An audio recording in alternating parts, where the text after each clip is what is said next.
લૂંટેરી દુલ્હન પોલીસના સકંજામાં. રાધનપુરના યુવક સાથે લગ્ન કર્યા બાદ ફરાર, 5 આરોપીની ધરપકડ.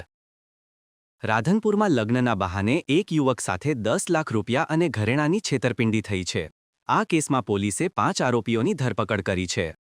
પાટણના રાધનપુરના જેઠાસરના રહેવાસી બાબુ ભરવાડ સાથે આ ગુનાહિત કાવતરું રચવામાં આવ્યું હતું. આરોપીઓએ તેમનો વિશ્વાસ કેળવી 10 લાખ રૂપિયા અને ઘરેણાં પડાવી લીધા હતા. લગ્ન બાદ દુલ્હન ફરાર થઈ ગઈ હતી. જ્યારે બાબુએ પોતાના પૈસા અને ઘરેણાં પરત માંગ્યા ત્યારે તેમને બળાત્કારના કેસમાં ફસાવી દેવાની ધમકી આપવામાં આવી હતી. આ મામલે રાધનપુર પોલીસ સ્ટેશનમાં ગુનો નોંધવામાં આવ્યો હતો. પોલીસે વડોદરા, રાજકોટ અને બોટાદ ખાતેથી આરોપીઓની ધરપકડ કરી છે. તપાસમાં ખુલાસો થયો કે પકડાયેલ ઈલાબેન પરમારે પોતાનું નામ હિરલ ધારણ કરીને દુલ્હન બની હતી. બોટાદના જીવણ ભરવાડ દુલ્હનના પિતા, લક્ષ્મી ભરવાડ માતા અને મેરા ભરવાડ ભાઈ બન્યા હતા. આ ઉપરાંત કનુઈ ઉર્ફે મનુ ભરવાડ વડોદરા, ગોવિંદ ભરવાડ બોટાદ અને લાલા ભરવાડ નાવિયાણી સુરેન્દ્રનગરની પણ ધરપકડ કરવામાં આવી છે.